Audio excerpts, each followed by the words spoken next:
Hola, mi nombre es Julio Quintero, director de Education and Migration Group, agente registrado para efectos migratorios en Australia. Hoy les quiero explicar un poco acerca de la visa de trabajo, la visa de sponsor, visa subclass 482.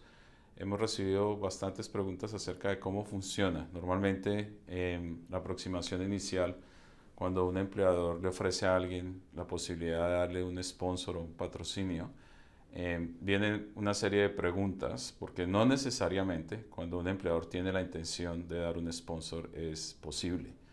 ¿De esto de qué depende? Depende de varios factores. El principal normalmente es la ocupación o el trabajo o el cargo que va a desempeñar la persona.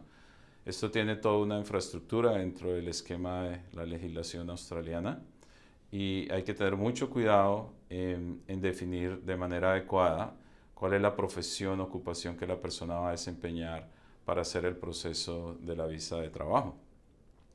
Entonces, es muy importante tener en cuenta la definición primero de cuál va a ser ese trabajo y cuál es la ocupación o profesión de acuerdo a las listas de ocupaciones en demanda que existen en Australia para esta visa. Entonces, primero eso. Segundo, que la empresa tenga la habilidad de ser sponsor, pues normalmente es que funcione de manera legal en Australia y que tenga la capacidad financiera también para poder soportar el salario que se le va a pagar a la persona.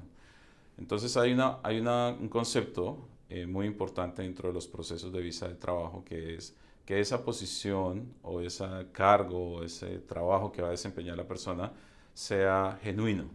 ¿Qué quiere decir esto? Que la empresa pueda sustentar de manera lógica cómo o la necesidad que tiene de esa persona o ese cargo dentro de la infraestructura de la organización. Entonces es muy importante tener en cuenta eso. Entonces, ¿hasta dónde vamos? Primero, ¿qué cargo va a desempeñar? Y que esté en una lista, o sea, que sea viable. Y segundo, que la empresa tenga la infraestructura y la manera de demostrar que necesita esa posición. Lo tercero es como el trabajador que necesita. El trabajador necesita demostrar 2 años de experiencia laboral, esa es la legislación vigente, full time, en esa actividad o en ese cargo. Y necesita tener calificaciones para hacerlo. Es decir, tiene que haber una manera lógica de mostrar, por ejemplo, si necesitan un ingeniero civil, que la persona estudió ingeniería civil y que tiene experiencia haciendo tareas como ingeniero civil.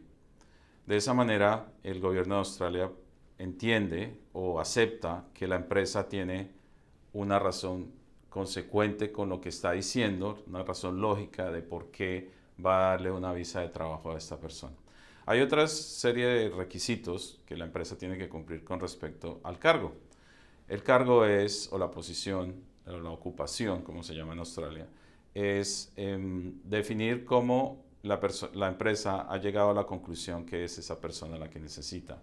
Definir el salario, definir que ha dado la posibilidad a las personas que viven en Australia, que tienen su estatus de residente o ciudadanos acá, de aplicar a esa posición para poder ayudar al mercado local. Es decir, lo que el gobierno quiere proteger es que las empresas le den primero la oportunidad a las personas de acá. Que tenga un nivel de salario de acuerdo a la legislación, es decir, que sea un salario equitativo con lo que le pagarían a otra persona de acá. Entonces, para concluir esta primera aproximación de lo que son las visas de trabajo, es muy importante tener en cuenta que no solo la intención de la empresa va a llegar a un resultado de dar un sponsor o darle un patrocinio a alguien. Tiene que haber una serie de factores que se cumplan. Entonces hay que entenderlo. Desde el punto de vista de la persona, que este video es acerca de eso, ¿qué tengo que saber yo para poder hacer una visa de trabajo? Entonces lo primero es preguntarle a la empresa, ok, yo voy a desempeñar cuál posición dentro de la empresa, que es la posición que me están ofreciendo, porque no necesariamente que tenga la intención, repito, quiere decir que se pueda desarrollar. Y obtener asesoría, obviamente, nosotros los que trabajamos en esta área tenemos la experiencia de estar haciéndolo todos los días, entendemos la legislación, para eso tenemos una capacitación y un registro que nos acredita para poderlo hacer. Entonces, bien sea dentro de la estructura de asesorías que existe en Australia, tener asesoría primero antes de confirmar que se puede hacer un sponsorship. Cualquier inquietud que tengan, con mucho gusto estamos para servirles en esa área. Tenemos bastante experiencia con las visas de trabajo. Nos pueden contactar en el link que vamos a dejar aquí con el video para organizar una primera aproximación. con el trabajador para explicarle qué se trata la visa de sponsor y si es viable desde el punto de vista de la legislación.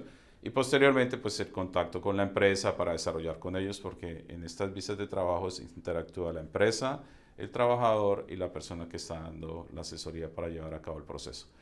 Muy bien, que tengan un resto de día muy bueno y nos vemos.